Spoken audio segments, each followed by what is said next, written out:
अस्सलाम वालेकुम। बहुत से लोगों के ज़हन में ये सवाल होता है कि उन्हें पित्ते का ऑपरेशन कब कराना चाहिए। मुझे याद है कि जब मैं गांव के अंदर हॉस्पिटल में प्रैक्टिस कर रहा था तो एक बाबा जी थोड़े से अरसे के बाद अल्ट्रासाउंड कराते थे। उनके पित्ते के अंदर पथरियाँ थीं।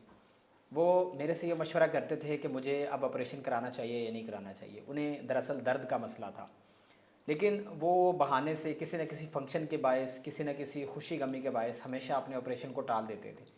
उनके 3-4 महीने गुजरते थे, फिर वो दवाई लेते थे और फिर मशवरा करते थे। ये कन्फ्यूजन अल्ट्रासाउंड के आने के बाद तो बहुत हद तक दूर हो गई है। इससे पहले बहुत सारे लोगों के पित्ते निकाले जाते थे सिर्फ अलामतों को देखते हुए।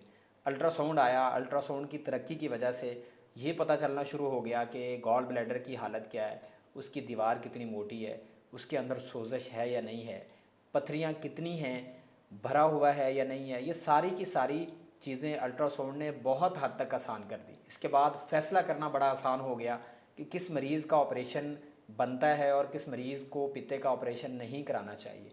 लेकिन उसका एक बड़ा नुकसान ये हुआ कि हर बंदा अल्ट्रासाउंड की रिपोर्ट हाथ में पकड़ के हमारे पास ओपीडी में ऑपरेशन का टाइम लेने के लिए आ रहा होता है कि जी मेरा ऑपरेशन किया जाए, मुझे पित्ते में पथरियाँ आ गई हैं।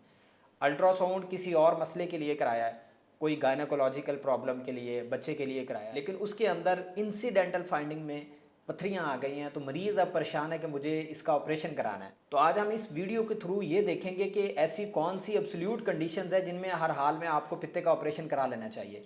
इसके अलावा आपने हर सूरत में अपने डॉक्टर से मशवरा करना है। बाज़ औक़ात बिल्कुल भी ज़रूरत नहीं होती, पथरियाँ आ जाती हैं, अगर आपको मसाइल नहीं आ रहे तो पूरी ज़िंदगी भी गुजारी जा सकती है।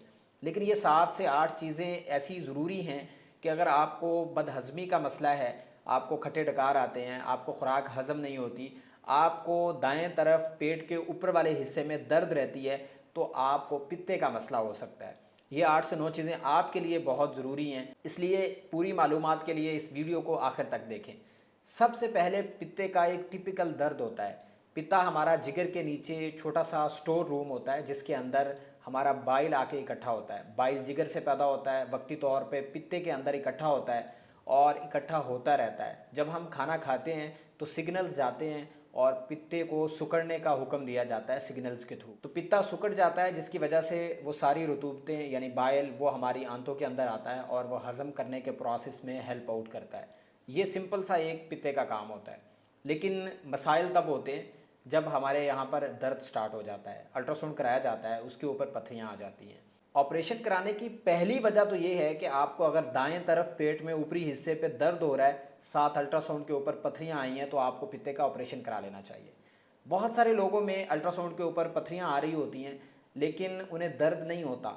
उन्हें सबसे बड़ा मसला बदहज़मी का होता है, यानी उन्हें खट्टे डकार आते हैं और खाना रुक जाता है, गले में खटास महसूस होती है। ये सारी अलामतें भी बदहज़मी की होती हैं और ये गॉल ब्लैडर के मसले की वजह से होती हैं। तो ऐसे लोगों में भी पित्ते का ऑपरेशन कर दिया जाता है। तीसरी ऑपरेशन की बड़ी वजह अगर गॉल ब्लैडर यानी पित्ते की दीवार मोटी हो जाए, बहुत मोटी हो जाए, उसका मतलब ये होता है कि पित्ते के ऊपर बार बार सोजिश हो रही है यानी इन्फ्लेमेशन हो रही है। तो अब इस पित्ते का भी ऑपरेशन कर देना चाहिए, वरना ये किसी भी और तरह की सूरत में प्रेजेंट कर सकता है। इसमें सुराख हो सकता है, इसमें रेशा इकट्ठा हो सकता है। पित्ते के ऑपरेशन की चौथी बड़ी वजह जो सामने आती है वो अगर पित्ता स्टोन से यानी पथरियों से भरा हुआ हो तब भी इसका ऑपरेशन कर देना चाहिए, क्योंकि ये पित्ता किसी भी वक्त कॉम्प्लिकेशन में तब्दील हो सकता है। बहुत सारे लोगों को पित्ते में पथरियों की वजह से, और वो पथरियाँ बहुत छोटी होती हैं, रेत के ज़र्रात होते हैं, स्लज जिसे कहते हैं, उसकी वजह से लुबलुबे की सोजिश हो जाती है। उसको इंग्लिश में पेंक्रियाटाइटिस कहते हैं।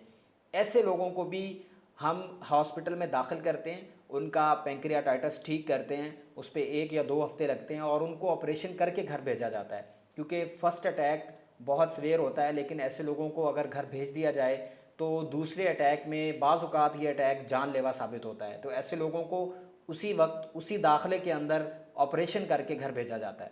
इसके अलावा अगली बड़ी वजह जो शुगर वाले मरीज़ होते हैं, उनमें अल्ट्रासाउंड के ऊपर पथरियाँ आई हों और भले उन्हें कोई अलामत ना आ रही हो, उनका ऑपरेशन कर दिया जाता है, क्योंकि जो शुगर वाले मरीज़ होते हैं उनका मुदाफ़ती निज़ाम कमज़ोर होता है और ऐसे लोगों में रिस्क ये होता है कि उनकी इन्फेक्शन बहुत ज़्यादा बढ़ सकती है, यानी किसी भी वक्त वो इन्फ्लेम्ड हो सकता है, उसमें रेशा इकट्ठा हो सकता है, उसमें सुराख हो सकता है और इसके अलावा और बहुत सारी कॉम्प्लिकेशंस हो सकती हैं। इस वजह से जो शुगर वाले मरीज़ हैं उनके सिर्फ अगर गॉल ब्लैडर में पथरियाँ आ जाती हैं, बाकी कोई अलामत नहीं भी आती, تو سجیسٹ یہی کیا جاتا ہے کہ ان کا گال بلیڈر پتا نکال دینا چاہیے۔ اگر الٹرا ساؤنڈ یا سی ٹی اسکین کے اوپر پتے کا کینسر آ جائے تب بھی پتے کو نکال دیا جاتا ہے، اور اگر فیملی ہسٹری ہو یعنی خاندان میں کسی کو پتے کا کینسر رہا ہو اور الٹرا ساؤنڈ کے اوپر پتھریاں آ جائیں تب بھی اس پتے کو نکال دیا جاتا ہے۔ اور نویں سب سے بڑی وجہ پالیپ ہے۔ یہ چھوٹی رسولیاں ہوتی ہیں جو انسیڈنٹل فائنڈنگز میں سامنے آتی ہیں۔ انسیڈنٹل فائنڈنگ ایسی فائنڈنگز کو کہتے ہیں کہ ہم نے الٹرا ساؤنڈ کسی اور وجہ سے کرایا ہوتا ہے، یعنی کسی گائنی کے مسئلے کی وجہ سے، پیٹ میں پیشاب کے کسی مسئلے کی وجہ سے، اور اس مسئلے کے ساتھ الٹرا ساؤنڈ کے اندر پتے کے اندر یہ رسولیاں سامنے آ جاتی ہیں تو مریض بہت زیادہ پریشان ہو جاتے ہیں۔ یہ بات آپ غور سے سنیں، یہ سمجھنے والی بات ہے کہ اگر آپ کا پالیپ یعنی چھوٹی رسولیاں 1 سینٹی میٹر سے زیادہ ہے تب پتا نکال دینا چاہیے۔ اس کے علاوہ اگر یہ رسولیاں 1 سے زیادہ ہیں تب بھی پتے کا آپریشن کر دینا چاہیے، اور اگر ان کا سائز بڑھ رہا ہے یعنی آپ کے الٹرا ساؤنڈ پہ پہلے تو 1 سینٹی میٹر سے کم آئی ہیں لیکن آپ نے دوبارہ 3 مہینے کے بعد الٹرا ساؤنڈ رپیٹ کرایا ہے، دوبارہ کرایا ہے، تو اس کا سائز بڑھ رہا ہے تب بھی یہ پتا نکال دینا چاہیے۔ اس کے علاوہ اگر الٹرا ساؤنڈ کے اوپر یہ رسولیاں آتی ہیں اور ساتھ فیملی ہسٹری ہے کینسر کی تب بھی پتے کا آپریشن کر دینا چاہیے۔ یہ 9 سے 10 وجوہات ٹوٹل بنتی ہیں، ہو سکتا ہے کوئی مس ہو گئی ہو لیکن یہ ٹوٹل وجوہات بنتی ہیں کہ ان لوگوں کو اپنے پتے کا آپریشن کروا لینا چاہیے، ورنہ یہ ہے کہ کمپلیکیشنز بڑھ جاتی ہیں، پتے کا آپریشن مشکل ہو جاتا ہے۔ اس کے علاوہ پتے میں پتھریاں آ جاتی ہیں، آپ کو علامتیں نہیں آ رہی، ایک آدھا اٹیک ہوا ہے اس کے بعد کوئی پرابلم نہیں ہے تو بعض اوقات زندگی گزاری جا سکتی ہے، کوئی پرابلم نہیں ہوتی، کوئی مسئلہ نہیں ہوتا، پتھریوں کے ساتھ آپ عمر بھر گزار سکتے ہیں اگر وہ علامتیں ان میں سے جو ہم نے انلسٹ کی ہیں کوئی علامت نہیں آ رہی۔ بہت سارے لوگوں کا ایک سوال یہ ہوتا ہے کہ پتا نکالنے کے بعد بد ہضمی کے مسائل تو نہیں ہوتے؟ جو ہماری نالیاں ہوتی ہیں جو پتے سے بائل کو لے کے آگے جاتی ہیں آنتوں میں، ان کا ڈایامیٹر 4 mm تک ہوتا ہے، 4 سے 5 mm تک، لیکن جب ہم پتا نکال دیتے ہیں تو وہ آہستہ آہستہ ڈائلیٹ کرنا شروع کر دیتی ہیں اور وہ پتے کا فنکشن لے لیتی ہیں، یعنی 2 سے 3 مہینے میں وہ پتے والا کام کرنا شروع کر دیتی ہیں۔